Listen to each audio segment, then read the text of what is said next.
Gema Saripati Maju. Liputan berita Sekorwil 4, Makassar, Kendari, Palu, Toli-Toli, Mamuju, Ampana, Bone, dan Bau-Bau. Selamat sore pendengar dimanapun Anda berada. Anda kembali bersama kami dalam siaran berjaringan Gema Saripati Maju edisi hari ini, Sabtu tanggal 15 Juni 2024. Bersama saya Kadek Andika. Dan saya Mikalsum Jawas.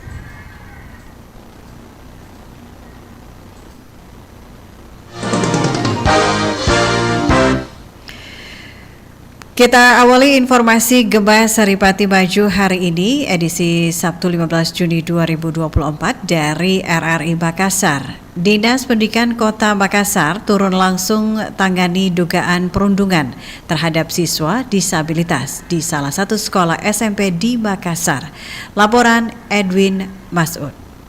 Dinas Pendidikan Kota Makassar menangani dugaan perundungan terhadap siswa SMP Negeri 4 Makassar penyandang disabilitas berinisial H. Menyusul video perundungan korban viral di media sosial hingga memantik reaksi publik. Kepala Dinas Pendidikan Kota Makassar Muhyiddin mengungkapkan pihaknya mengaku sudah berada di sekolah setempat, bahkan telah menghubungi organisasi penyandang disabilitas Indonesia untuk mencari solusi atas persoalan tersebut, serta mengatasi dan menangani dengan baik.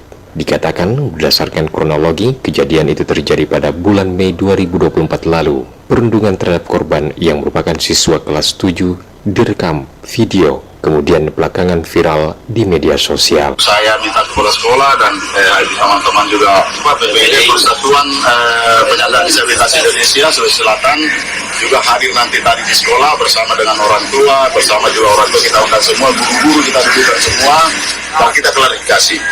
Nah, hasil klarifikasi dengan kejadian ini, setelah itu kita melihat dan memang pihak sekolah tidak mengetahui persoalan ini ada pernah kejadian. Setelah nanti hilal baru ketahuan. Setelah kita diklarifikasi memang kejadian ini 1 bulan yang lalu. Nah, setelah dengan adanya ini alhamdulillah kita duduk bersama, kita klarifikasi dan sampai kepada orang tua yang bersangkutan kita datangi kunjungan ke rumahnya. Kita memberikan pemahaman pada kesimpulannya bahwa anak ini tidak boleh tidak sekolah. Saat ditanyakan, usai korban mendapat perundungan itu, pihak keluarga meminta agar yang bersangkutan dipindahkan ke sekolah lain karena trauma atas peristiwa yang dialami korban. Pendengar, Kota Palu menjadi kabupaten kota pertama di Sulawesi Tengah yang meluncurkan sertifikat tanah elektronik. Laporan Dwianto Putratama.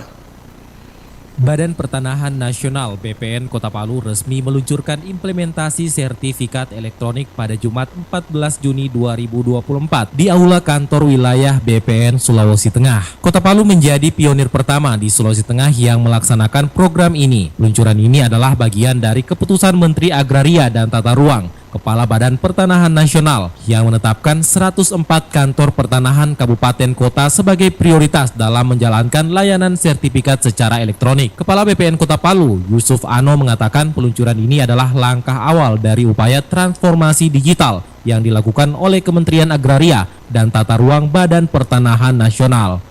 Di mana dimulai dengan launching pada hari ini, selanjutnya mulai minggu depan, setelah liburan Idul Adha, hari Rabu, semua pendaftaran sudah harus elektronik dan menghasilkan sertifikat elektronik. Hal ini dalam rangka upaya, dalam rangka transformasi Kementerian Agraria dan Tata Ruang Badan Pertanahan Nasional menuju era digital. Ditambahkan, program ini diharapkan dapat meningkatkan transparansi, keamanan, dan efisiensi dalam proses sertifikasi tanah. Masyarakat Kota Palu kini dapat menikmati kemudahan dalam mengurus sertifikasi tanah secara lebih cepat dan efisien. Langkah ini juga diharapkan menjadi model bagi kantor pertanahan lainnya di seluruh Indonesia. Pemprov Sultra pastikan ketersediaan pangan menjelang Hari Raya Idul Adha cukup. Selengkapnya dilaporkan rekan Idam. Pemerintah Provinsi Sulawesi Tenggara melalui Dinas Ketahanan Pangan setempat memastikan ketersediaan kebutuhan pokok menjelang Hari Besar Idul Adha 1445 Hijriah 2024 Masehi dipastikan aman dan tersedia. Kepala Dinas Ketahanan Pangan Sultra Ari Sismanto mengatakan menghadapi Idul Adha tahun ini kondisi ketersediaan pangan di Sultra dalam kondisi aman dan tersedia, di mana untuk ketersediaan komoditas seperti beras masih memiliki stok cukup hingga 4 bulan ke depan. Ari Sismanto juga mengatakan selain memiliki stok hingga 4 bulan ke depan, dalam waktu dekat juga masih akan melakukan panen, dan itu semua untuk menambah stok pangan sehingga kondisi pangan aman dan tetap terjaga. Kalau kondisi ketersediaan pangan kita di Sulawesi Tenggara dalam kondisi aman dan terjaga, ya, kita punya stok beras masih cukup untuk 4 bulan ke depan, ya. Tentunya selang waktu 4 bulan kita juga masih ada panen, kan, ya. Dan itu semua untuk menambah stok kita, insya Allah stok pangan dalam kondisi aman dan terjaga. Ari Sismanto juga mengimbau agar masyarakat tidak perlu panik dan tidak perlu menumpuk bahan makanan secara berlebihan, sebab pangan yang ditumpuk akan mengakibatkan kerusakan, sebab kondisi pangan di Sultra cukup dan tersedia. Masyarakat tidak perlu panik buying, tidak perlu menumpuk bahan makanan yang terlalu berlebihan di rumah. Nanti kalau menumpuk makanan terlalu banyak, pangan kita akan rusak, ya. Kondisi stok kita masih dalam kondisi aman dan terjaga. Lebih lanjut, Ari Sismanto juga mengimbau untuk dapat melakukan satu gerakan secara bersama-sama dalam melakukan kampanye stop boros pangan, baik itu makanan jadi maupun bahan makanan.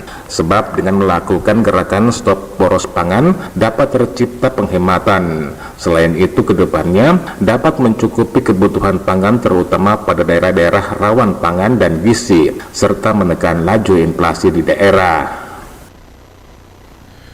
Saudara, kejahatan transnasional tidak terlepas dari pengawasan keimigrasian dalam menjaga keamanan dan pengamanan negara dari berbagai gangguan baik yang bersifat eksternal maupun internal. Pengawasan keimigrasian juga sangat berperan penting dalam hal ini. Pelayanan keimigrasian terkait pelayanan dan pengawasan orang asing dilaksanakan dengan prinsip selektivitas. Orang asing harus mematuhi ketentuan dalam kebijakan selektif keimigrasian serta aturan hukum di Indonesia.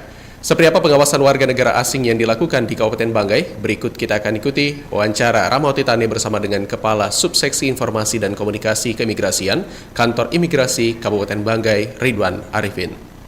Ini terkait dengan kunjungan warga negara asing khususnya ke Kabupaten Banggai, Pak. Hingga saat ini berapa jumlah, Pak, kunjungan WNA ke Kabupaten Banggai ini? Kunjungan orang asing atau WNA di Kabupaten Banggai itu dari saya rekap Bu ya, dari Januari sampai bulan Mei ini tahun 2024 sebanyak 88 Bu. Ada 88 orang hanya di wilayah Kabupaten Banggai. Jadi bulan Januari 13, Februari 33, Maret 24, April 4, dan Mei 14 Bu. Jadi total 88. Kemudian Pak, ini imigrasi Banggai ini melingkup wilayah mana saja Pak? Touna juga masuk? Betul Ibu, ada ada 6 wilayah kerja kantor imigrasi Banggai. Yang pertama itu Kabupaten Banggai, kedua itu Kabupaten Tojo Una-Una, yang ketiga itu Kabupaten Banggai Laut, yang keempat Kabupaten Banggai Kepulauan, yang kelima itu Morowali, dan terakhir itu Morowali Utara. Khusus untuk Kabupaten Banggai ini, biasanya apa saja tujuan dari warga negara asing ini ke Banggai, dan atau visa yang digunakan saat ke Banggai ini apa Pak? Jadi ada dua Bu, ada dua terbesar nih tujuan utama orang asing atau WNA ke Kabupaten Banggai. Yang pertama itu adalah bisnis investasi, dan yang kedua itu wisata. Yang wisatawan itu menggunakan visa wisata atau disebut visa on arrival, visa kunjungan saat kedatangan, dan mereka ke Banggai hanya sebagai tempat transit atau kebanyakan ke Pulau Dua, dan wisatawannya langsung menuju ke Togean Island, Pulauan Togean situ Bu, Ampana gitu, paling banyak itu, atau ke Danau Paisupok, tapi paling banyak ke Ampana Bu, dari Bandara Luwuk masuknya. Kemudian kita memonitor itu gitu, terus mereka stay dulu biasanya Bu di mana, di Banggai, di Luwuk maksudnya. Mereka biasanya stay dulu di Luwuk, kemudian mereka ke Pulau Dua, atau mereka bahkan banyak yang langsung ke Pulau Togean, Wakai, misalnya gitu, ke Una-Una, Sangtung, atau ke Buka-Buka, banyak Bu ke situ. Pintu masuknya itu Bandara Luwu. Oke, baik. Kemudian Pak Ridwan, kira-kira seperti apa bentuk pengawasan yang dilakukan terhadap aktivitas WNA di Kabupaten Banggai? Pengawasannya ada dua Bu, ada dua bentuk pengawasan. Yang pertama itu pengawasan internal dan eksternal. Internal itu seperti data. Jadi kita menganalisis data apa? Data orang asing, data WNA, pemegangnya itu melalui sistem. Jadi kita memiliki sebuah sistem aplikasi. Itu internal.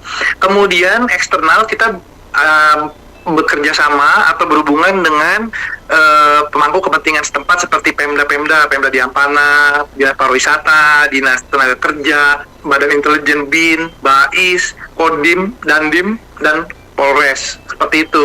Nanti kita tergabung dalam tim pengawasan orang asing, tim PORA. Itu yang salah satu diantaranya. Dan yang berikutnya adalah pengawasan dengan melibatkan partisipasi masyarakat, Bu. Jadi kita merekrut atau merangkul masyarakat melalui komunitas-komunitas, misalnya komunitas free dive atau scuba atau komunitas tour guide ya, atau pemandu wisata itu. Jadi mereka dapat memberikan informasi kepada kita, atau bahkan masyarakat pesisir gitu. Mereka bisa memberikan informasi gitu, Bu. Udah kita bina. Dan desa binaan, ada satu desa binaan yang kita bina untuk agar mengedukasi agar tidak terjadi tindak-tindak pidana dan mereka bisa melaporkannya kepada kami. Ada tidak atau seperti apa antisipasi adanya warga negara asing ini yang melanggar hukum, Pak? Oh ya, ada Ibu. Jadi antisipasinya itu pertama adalah sudah dilakukan jauh sebelum mereka masuk ke Indonesia, Ibu. Jadi mereka ini masuk ke Indonesia itu kan menggunakan visa ya, yang mereka ajukan gitu ke kita di negaranya sebelum masuk ke Indonesia. Nah itu ketika mereka ajukan, mereka mengirim data, mengirim berkas dokumen, data diri semuanya. Nah itu kita analisis gitu Bu, resikonya apa, mitigasinya gimana, itu udah ada. Terus mereka mau kemana, terus berapa hari, itu udah ada struktur datanya. Kita udah punya naik pesawat apa, terus hotelnya di mana, sponsor atau penjaminnya di Indonesia siapa, itu udah ada semua. Itu bagian dari mitigasi. Anda masih mengikuti liputan berita Sekorwil 4, Gema Saripati Maju, Makassar, Kendari, Palu, Toli-Toli, Mamuju, Ampana, Bone, dan Bau-Bau. Pejabat Gubernur Sulawesi Barat Bahtiar Baharudin akan mencarikan solusi terkait kelangkaan gas LPG 3 kg. Laporan Nur Asmi Saleh. Nah ini segera saya cari solusinya buat masyarakat supaya jumlah kuotanya ditambah menjelang Lebaran. Saya segera diskusikan dengan instansi terkait. Sejumlah warga di Kabupaten Mamuju mengeluhkan kelangkaan gas LPG 3 kg, khususnya jelang perayaan Hari Besar Keagamaan Nasional, yakni Idul Adha yang tinggal menghitung hari. Penjabat Gubernur Sulawesi Barat Bahtiar Baharudin menyampaikan kelangkaan tersebut bukan kewenangan pemerintah karena setiap daerah sudah memiliki kuota masing-masing dari agen gas LPG. Namun dirinya mengaku akan mencari solusi terkait persoalan tersebut. Hal itu disampaikan Bahtiar saat dikonfirmasi. Ia mengungkapkan langkah yang akan ditempuh adalah meminta kepada pihak agen agar dapat menambah kuota jelang Lebaran Idul Adha ini karena permintaan warga dipastikan meningkat. Nah LPG ini kan memang di luar kewenangan Pemda ya, karena ada jumlah kuota setiap daerah. Nah pada saat menjelang Lebaran memang permintaan meningkat. Nah ini segera saya cari solusinya buat masyarakat supaya jumlah kuotanya ditambah menjelang Lebaran. Saya segera diskusikan dengan instansi terkait karena ini kan memang di luar kewenangan Pemda. Nah sementara itu kan dalam perencanaan alokasi stok gas seluruh daerah kan per tahun, per triwulan atau per 6 bulan kan sudah ada aturannya masing-masing untuk dari pihak dalam hal ini yang pengelola gas. Tetapi dalam situasi ini tadi warga mengeluhkan itu, ya tugas saya mencari solusinya. Segera 1-2 hari ini saya kerjakan. Bahtiar menuturkan perencanaan alokasi stok gas di seluruh daerah baik per tahun atau per 6 bulan sudah ada aturannya masing-masing dari pihak pengelola. Namun tentu saja kelangkaan ini menjadi tanggung jawab pemerintah untuk mencari solusinya. RRI Mamuju, Nur Asmi Saleh melaporkan. Pendengar, Taruna Siaga Bencana Tagana Kabupaten Toli-Toli terus meningkatkan kesiapsiagaan dan pemberian bantuan jika terjadi bencana, termasuk dalam menghadapi potensi bencana akibat cuaca ekstrim yang terjadi di wilayah Kabupaten Toli-Toli. Selengkapnya dilaporkan Andi Nur Samsu. Taruna Siaga Bencana Tagana Kabupaten Toli-Toli terus meningkatkan kesiapsiagaan dan pemberian bantuan jika terjadi bencana, termasuk menghadapi potensi bencana akibat cuaca ekstrim yang terjadi di wilayah Kabupaten Toli-Toli. Koordinator Tagana Kabupaten Toli-Toli Iskandar Mashur mengungkapkan, berlatih dan terus berlatih dilakukan untuk mengantisipasi bencana yang bisa terjadi sewaktu-waktu. Latihan tersebut dilakukan agar keterampilan personil Tagana Toli-Toli bertambah. Tagana terus bersiap, mulai dari membantu melakukan hingga menyediakan dapur umum jika terjadi bencana. Kami berpesan kepada seluruh anggota Taruna Siaga Bencana Kabupaten Toli-Toli agar kita tetap berkoordinasi, harus satu komando. Dikatakan, walaupun sudah terbentuk Badan Penanggulangan Bencana Daerah BPBD Kabupaten Toli-Toli, namun Tagana menjadi pelengkap. Untuk itu Tagana Toli-Toli selalu siap jika terjadi bencana besar di wilayah Kabupaten Toli-Toli. Antara Taruna Siaga Bencana, anggota 1, 2, dan seterusnya itu harus ada satu kata, satu komando. Kemudian kita harus bergerak tentu dengan cara harus melihat situasi, kemudian fasilitas apa yang harus kita gunakan menuju ke tempat yang terjadinya bencana alam. Harus semangat dan siap setiap saat. Iskandar Mashur berharap seluruh anggota Tagana di Kabupaten Toli-Toli terus berlatih dan berlatih agar pada saat terjadi bencana bisa dengan segera melakukan penanganan di daerah yang terjadi bencana. Rumah Baca Alif Yayasan Masyarakat Peduli Anak Indonesia mendapatkan bantuan ratusan buah buku dari Perpustakaan Nasional. Mengenai hal itu, Afrian Syah melaporkan.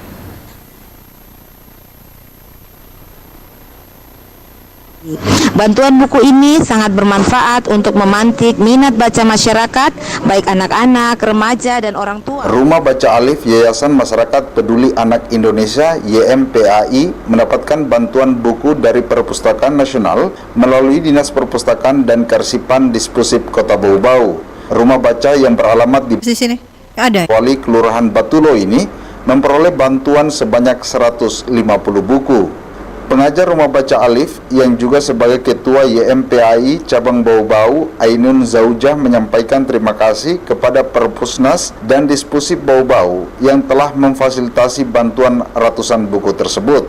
Menurut Ainun, bantuan buku tersebut sangat bermanfaat untuk memantik minat baca anak-anak, remaja maupun orang tua dalam rangka mengembangkan literasi. Terima kasih banyak kepada Kepala Dinas Perpustakaan dan Kearsipan Kota Bau-Bau telah memfasilitasi bantuan 150 buku dari Perpusnas RI untuk Rumah Baca Alif YMPAI. Bantuan buku ini sangat bermanfaat untuk memantik minat baca masyarakat, baik anak-anak, remaja, dan orang tua, sehingga mengembangkan literasi di Kampung Rajawali. Semoga Allah Subhanahu wa Ta'ala memberikan kesehatan dan kekuatan kepada kita semua dalam pengembangan literasi untuk mencerdaskan generasi bangsa menuju Indonesia Emas tahun 2045. Selain bantuan tersebut, kata Ainun, Rumah Baca Alif sebelumnya juga menerima kiriman buku dari kantor pusat Yayasan Masyarakat Peduli Anak Indonesia guna mengembangkan literasi. Ia mengatakan Rumah Baca Alif berdiri sejak tahun 2022. Rumah baca ini awalnya merupakan perpustakaan pribadi milik Ainun yang kemudian bersama suaminya diubah menjadi rumah baca untuk anak-anak di sekitar wilayah tersebut. Kini, puluhan anak-anak di wilayah tersebut rutin memadati Rumah Baca Alif untuk menambah ilmu pengetahuan dari buku-buku bacaan yang disediakan. Ainun mengaku senang karena keberadaan Rumah Baca Alif juga mendapat dukungan dari pemerintah melalui pemberian bantuan buku. Reporter RRI Bau-Bau, Afriansa, melaporkan. Pendengar dimanapun Anda berada, selanjutnya kita akan ikuti laporan terkini sekaitan dengan manajemen PLTU Ampana yang menyerahkan bantuan 2 ekor sapi kurban di Desa Sambo. Selengkapnya bersama rekan kami Ibnu Abbas. Abbas, laporan Anda.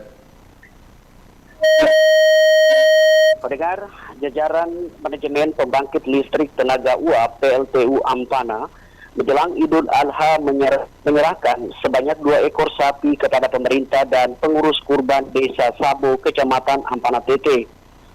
Kepada RRI usai menyerahkan bantuan ternak, manajer unit PLTU Ampana Budi Wijaya menuturkan penyerahan hewan kurban yang telah menjadi rutinitas setiap tahun itu adalah wujud kepedulian PLTU Ampana kepada masyarakat setempat.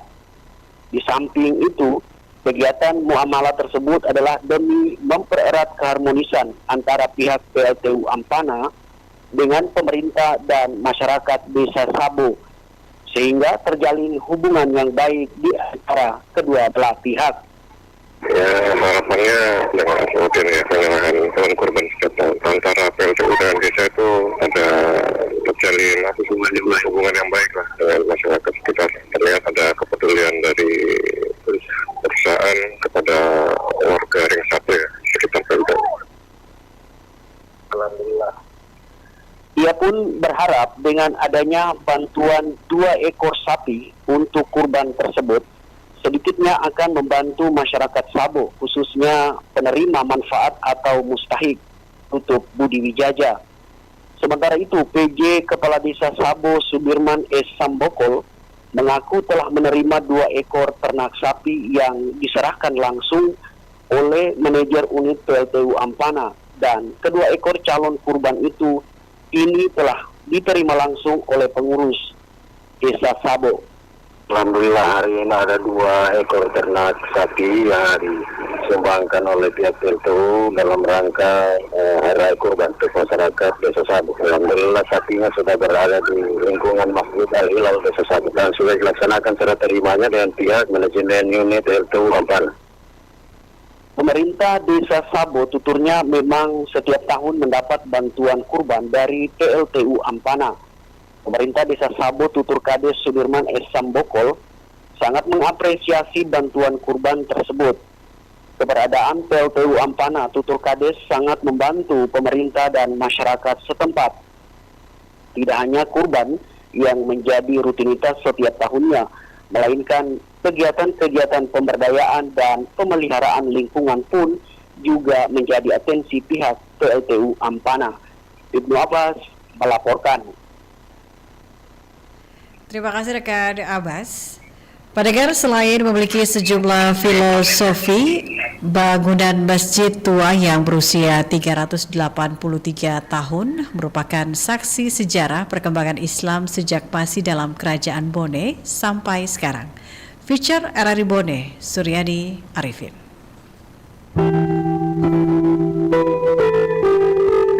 Masjid Tua Al-Mujahidin yang terletak di Jalan Sungai Citarum, Kelurahan Bukaka, Kecamatan Tanetiriatang, Kabupaten Bone, memiliki sejumlah keunikan filosofi bangunan, serta merupakan saksi sejarah awal penyebaran agama Islam di Kabupaten Bone.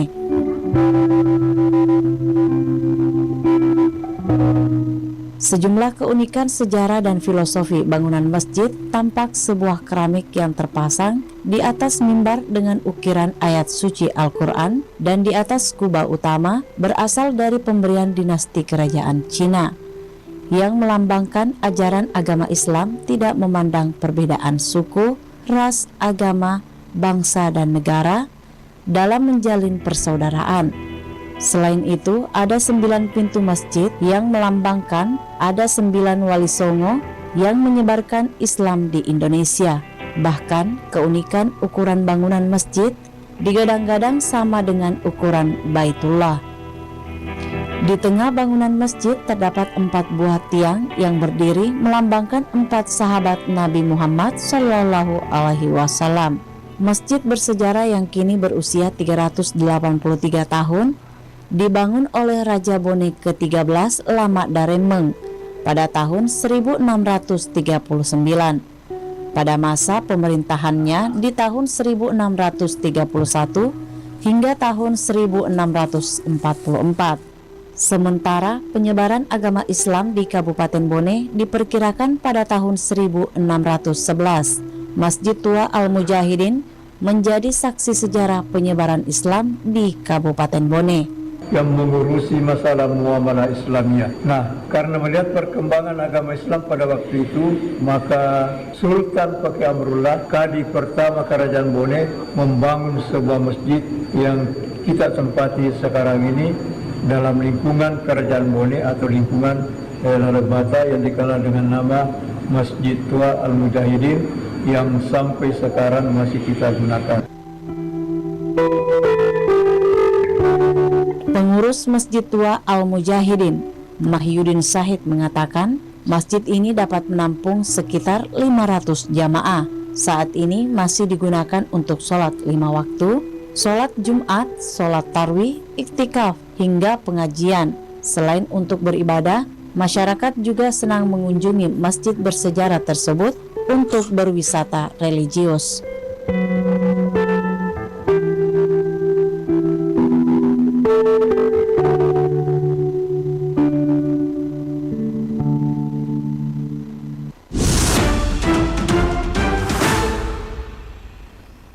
Pendengar, bagian feature yang tadi telah kita dengarkan bersama menutup rangkaian paket berita berjaringan Korwil 4 dalam Gema Saripati Maju edisi hari ini, Sabtu 15 Juni 2024.